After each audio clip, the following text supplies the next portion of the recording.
Hai semua, apa kabarnya? Jadi, terima kasih banget buat respon positif kalian di video aku ini tentang review tabungan emas di Pegadaian.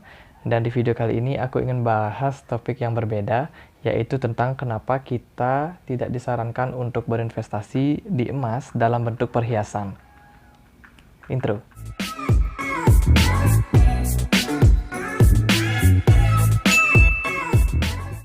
Oke, siapa nih yang seneng banget koleksi emas dalam bentuk perhiasan? Oke, jadi emas adalah salah satu instrumen investasi yang sangat-sangat populer dari zaman dulu sampai saat ini. Tapi kenapa sih emas dalam bentuk perhiasan itu tidak disarankan untuk kita berinvestasi di sana? Nah, ini ada beberapa alasan kenapa sebaiknya kalian sedikit mempertimbangkan untuk jangan berinvestasi di emas dalam bentuk perhiasan. Pertama, itu karena harga emas dalam bentuk perhiasan itu sudah mahal. Loh, kenapa bisa mahal?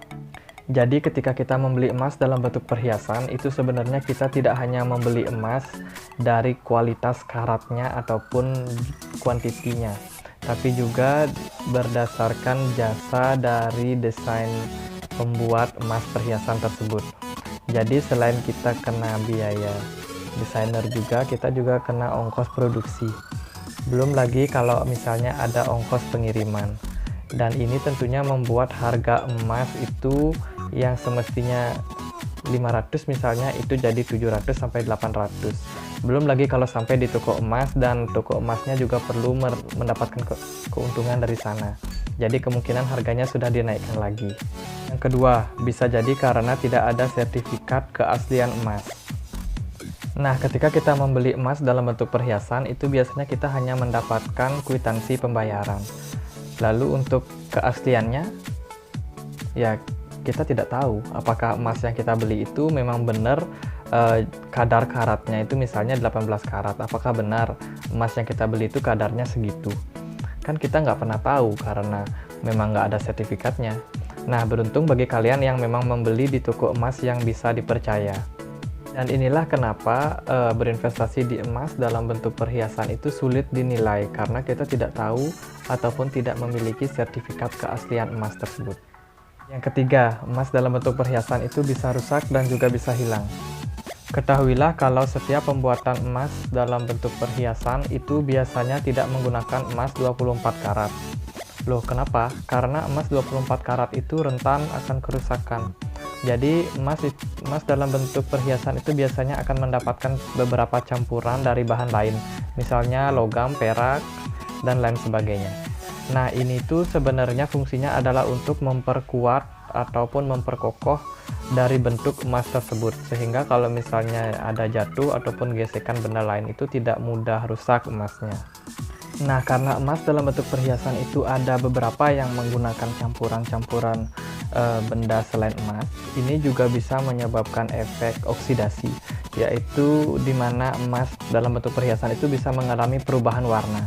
Nah, kalau perubahan warna sudah sangat-sangat keras terasa, ini kan menyebabkan emas tersebut tidak enak dipandang.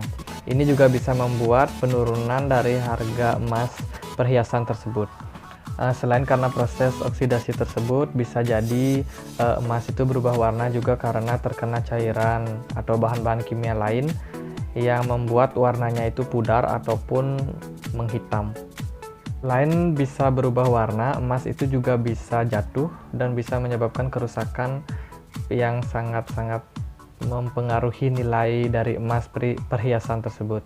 Nah, ini tentunya bisa menurunkan nilai dari investasi yang kita gunakan saat kita membeli emas tersebut.